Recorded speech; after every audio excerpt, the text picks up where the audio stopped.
መንታ መንገድ ክፍል 15 ደራሲና ተራኪ ፉአድ ሙና።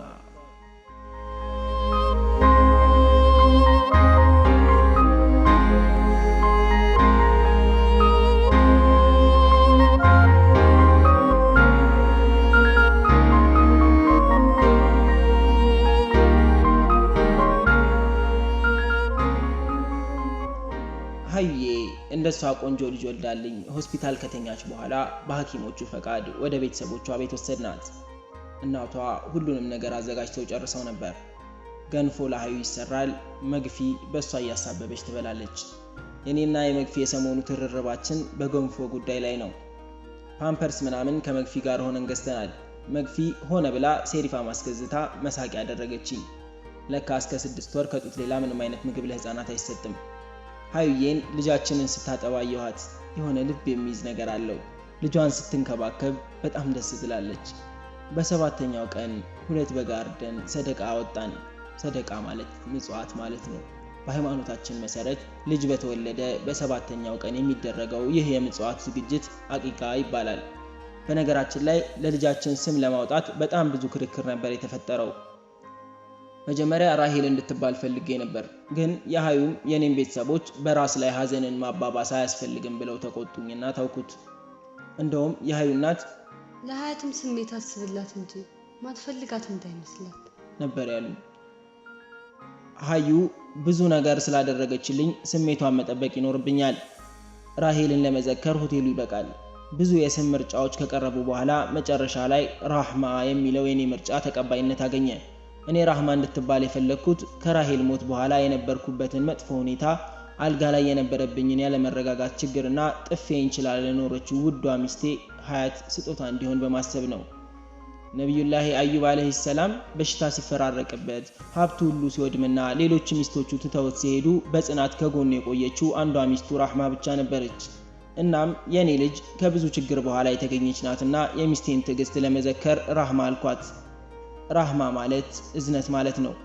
ሀጅራ፣ እስክንድርና የሪቾ ቤተሰቦች ቤት መጥተው ሀዩን አራስ ጠይቀዋታል። በነገራችን ላይ ሀጅራ ታጭታለች፣ በቅርቡ ማግባቷ አይቀርም።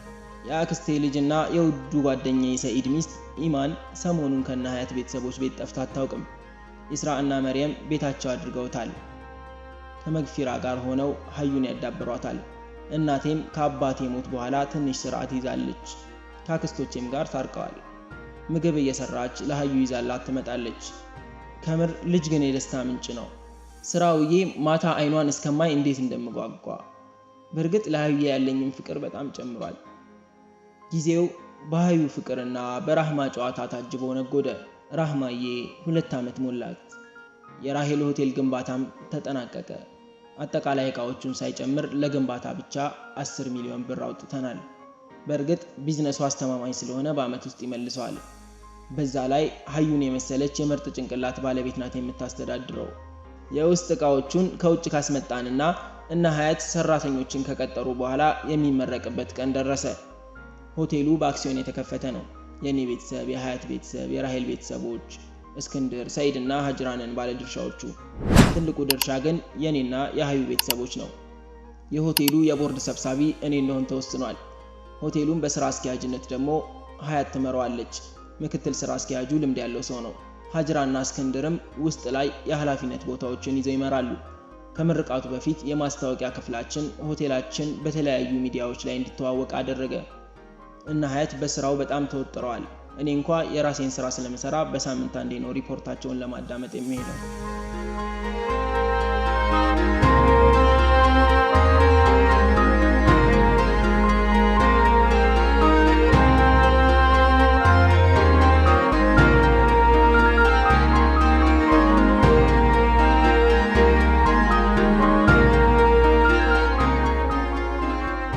ቢሮ ስገባ ጸሐፊ ሞጆ ደረቅ ወደብ ላይ ስላሉ እቃዎች ካወራችኝ በኋላ አንድ ደብዳቤ ሰጥታኝ ወጣች።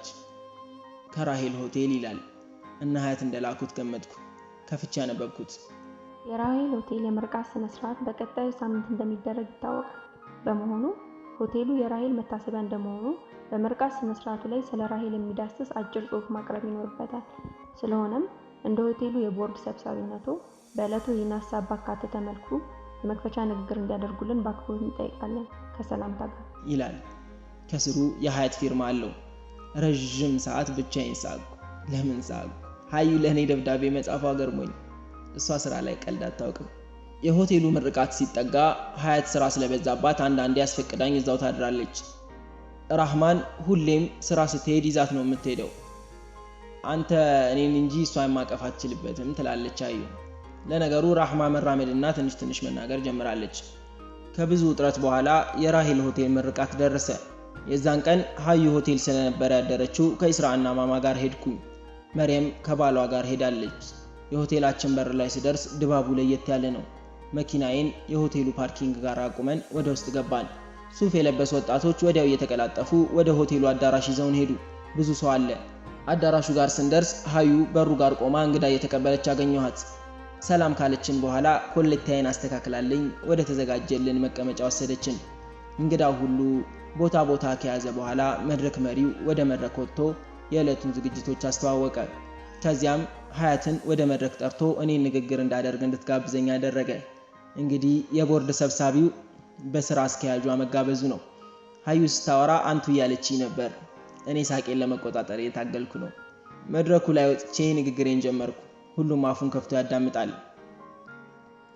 ዛሬ በዋናነት በስራ አስፈጻሚዎቻችን ብርታት ሆቴላችንን ለመመረቅ በቅተናል። ግን መረሳት የሌለበት ሆቴሉ ትናንት አብራን በአንድ ጎዳና ላይ ስትጓዝ የነበረችና ብዙ ህልም የነበራት ጓደኛችን መታሰቢያ መሆኑ ነው። የራሄል ውበት በሆቴላችን አይነ ግቡነት ይገለጻል። የሰላ ብዕሯን የማስታወቂያ ቡድናችን ተቋማችንን ያስተዋውቅበታል። ለሰው የነበራትን ፍቅር ሰራተኞቻችን እርስ በርስ ይዋደዱበታል። እሷን መልሰን ማግኘት ባንችልም ሆቴሉን ትልቅ ደረጃ በማድረስ ከፍ አድርገን እንዘክራታለን። ራሄል ሆቴል በይፋ ተከፍቷል አልኩና ከመድረኩ ወረድኩ። ታዳሚው ያጨበጭባል። የመንግስት ባለስልጣናት ዲስኩራቸውን ካሰሙ በኋላ ታዳሚው ሆቴሉ እንዲጎበኘው ተደረገ። በየኮሪደሩ ላይ የራሄል ፎቶ በሚያምር ፍሬም ተሰቅሏል። አንድ ጥግ ላይ ደግሞ የራሄል የተመረጡ ግጥሞች በልዩ ዲዛይን ተሰርተው ግድግዳው ላይ ተሰቅለዋል። አይኔ አንዱ ግጥም ላይ አረፈ። መንታ መንገድ ይላል አርዕስቱ። መንታ መንገድ ፊት ቆሞ ፈራጁ ምረጥ ተባለ ከመንገዶቹ። ግራውን መንገድ እየወደደው ለሃይማኖት ሲል ቀኝ መረጠው። ቀኝ በጎ ነው ሲባል የሰማ ነገውን ብሎ ግራውን አልማ። ምስኪን አፍቃሪ ፍቅሩን ተቀማ። ግራው ፈራጁን ማግኘት ቢነፈግ ፈገግታ ሰጡት ለቅሶም ይሸሽግ። ሳቀና አንብቶ ፈራጅን ሲያልም ውሎ አምሽቶ ተስፋ ሲቆርጥ ፈርሶ አደረ ከተጠራበት በህይወት ቀረ። ይህ ግጥም ራሄል ተስፋዋ ሙጥጥ ሲልና ራሷን ልታጠፋ በወሰነችበት ቅጽበት የጻፈችው እንደሆነ ገመትኩ። ምን ያህል እንደምወድሽ ብታውቂ አልኩ በልቤ። መንታ መንገድ ፊት ቆሞ ፈራጁ ምረጥ ተባለ ከመንገዶቹ። ግራውን መንገድ እየወደደው ለሃይማኖት ሲል ቀኙን መረጠው። ቀኝ በጎ ነው ሲባል የሰማው ነገውን ብሎ ግራውን ያማ። ምስኪን አፍቃሪ ተቀማ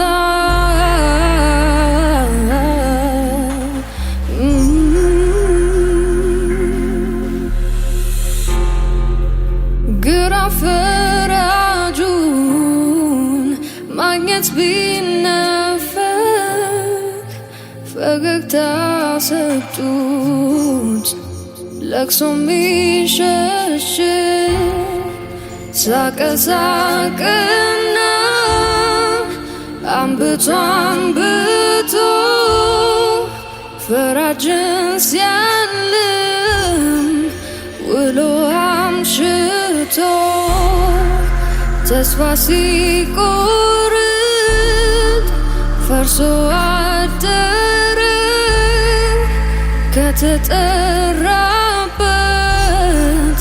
ከህይወት ቀረ መንታ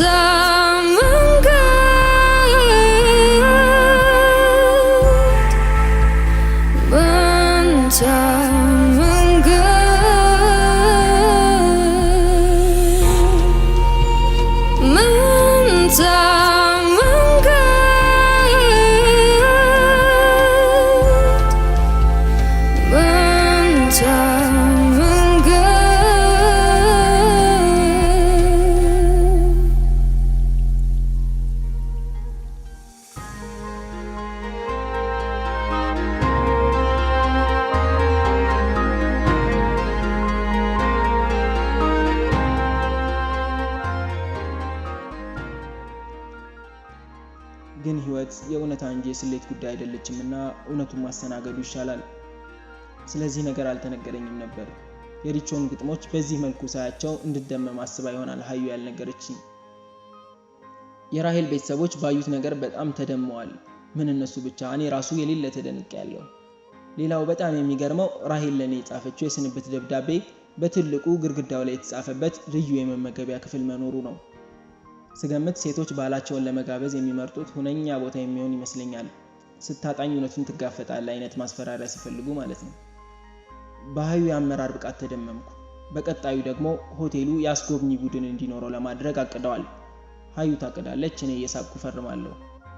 ጉብኝቱን ጨርሰን ምግብ ልንበላ የምግብ አዳራሽ ውስጥ ስንገባ ሰኢዶና ኢማን ይዘውኝ ያደረከው ንግግር የፖለቲከኛ ይመስላል ብለው ፎገሩኝ። ሰኢዶና ኢማን አንድ ወንድ ልጅ ወልደዋል። ሙሐባ ብለውታል። የራሄል አባት በተሰራው ስራ የተሰማቸውን ደስታ ገለጹልኝ። ወዲያው አንድ የራሄል ቤተሰብ የሆነ ልጅ መጥቶ አድናቆቱን ከገለጸልኝና በዚህ እድሜ እንደዚህ ለስኬት መብቃቴ እንደገረመው ነግሮኝ ጥያቄ ያዘነበብኝ። እሱ ሀብቴ ብዙውን የውርስ መሆኑን አያውቅም። ሲቀጥል ሆቴሉን በዚህ መልኩ የማስተዳድረው እኔ መስየዋለሁ፣ ሀዩ እንደሆነች አያውቅም። አንድ ቆንጆ ምክር እስኪ ምከረኝ አለኝ ከኔና ከሀዩ ጋር እየተቀመጠ። በወንድና በሴት መካከል ተፈጥሯዊ መፈላለግ አለ። ስለዚህ ሴት ልጅ ሚስት እንጂ የልብ ጓደኛ አትሁን አልኩት። ሀያት ሳቋን ለቀቀችው።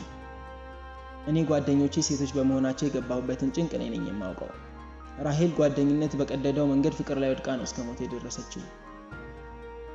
አንተ ጓደኛህን አይደል እንዲያገባው አለኝ ወደ ሀያት እየጠቆመ። አዎ ግን የሞተችውም ጓደኛዬ ናት አልኩትና ወደ ሀዩ እየጠቆምኩ እሷን ብትሆን ደስታዬ የሆነችው ከተጋባን በኋላ ነው አልኩት። ልጁ ፈገግ ብሎ ልጃችንንና ከኛ ቀጥሎ ያለው ጠረጴዛ ላይ የተቀመጡትን ቤተሰቦቻችንን እያየ ሳቀና የእናንተ ቤተሰብ በጣም ያስቀናል ብሎን እየሳቀ ከመቀመጫው ተነስቶ ወደ ቤተሰቦቻችን ጠረጴዛ ሄደ። የልጁ ድፍረት ገረመኝ። ራሄል በወንዱ ነገር ነው። ከእናቴ ጋር ማውራት ጀመረ። ስቀን ዞራል። ከሁለት ቀን በኋላ እኔ መኝታ ክፍል ውስጥ ጋደም ብያለሁ። ሀዩ ራህማን ስታጫውት ይሰማኛል። የምትለውን ራህማን እንድትደግመው እያደረገች ትስቃለች። ረበና አለች ሀዩ። ረበና ትላለች ራህማ። ሀዩ በሳቅ ፍርስ ትላለች። ማ خلقت هذا መተዛ ትላለች ራህማ። አሁን እኔም በጣም መሳቅ ጀምሬያለሁ። ሀዩ በጣም ያዝናናት ነው መሰለኝ ቀጠለች። ባጢለን ሱብሃነ በክና አለች ራህሚ። በሷ ቤት ሀዩ ያለችው መድገሟ ነው። አንደበቷ ይጣፍጣል። ከምር ግን እንደ ልጅ ምንም የሚያስደስት ነገር የለም። ሀያት ራህማን ስታስብላት የነበረው የቁርአን አንቀጽ ነው። ረበና ማ خلقت هذا باطلا سبحانك ነበር ያለችው። ትርጉሙ ጌታችን ሆይ ይህን ድንቅ ዓለም እንዲሁ ያለ ዓላማ አልፈጠርከውም ማለት ነው። ፈጣሪ ምድርንና ሰማይን እንዲያስዋበው የስዕል ጥበቡን ለማሳየት አይሆንም። ስለዚህ በከንቱ ያልተፈጠረ ምድር ላይ ከንቱ መሆን አይገባም። ምድር በከንቱ አልተፈጠረችም። እኛም ለጨዋታ አልተፈጠርንም። ሕይወታችን ቁም ነገር ሊሆን ይገባል። የራሔል አምላክ እውነት ተናገረ አልኩ አልጋው ላይ እንደተዘረርኩ። አረሳት ነገር ከልቤ ታትማ፣ የኔ አትሆን ነገር ከመቃብር ከትማ። ጌታዬን ራህማንና ሀያትን ስለሰጠኝ አመሰግናለሁ። የተከለከልናቸው ከሚመስሉን ነገሮች ይልቅ የተሰጡን ዋጋ አላቸው።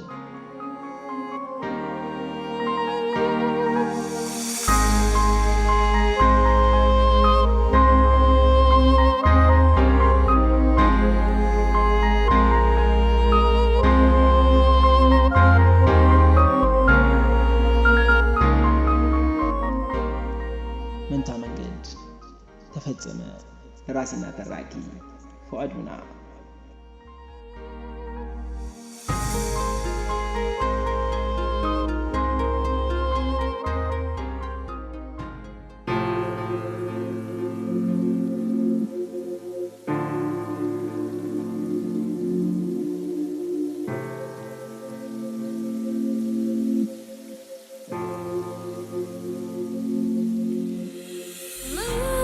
Time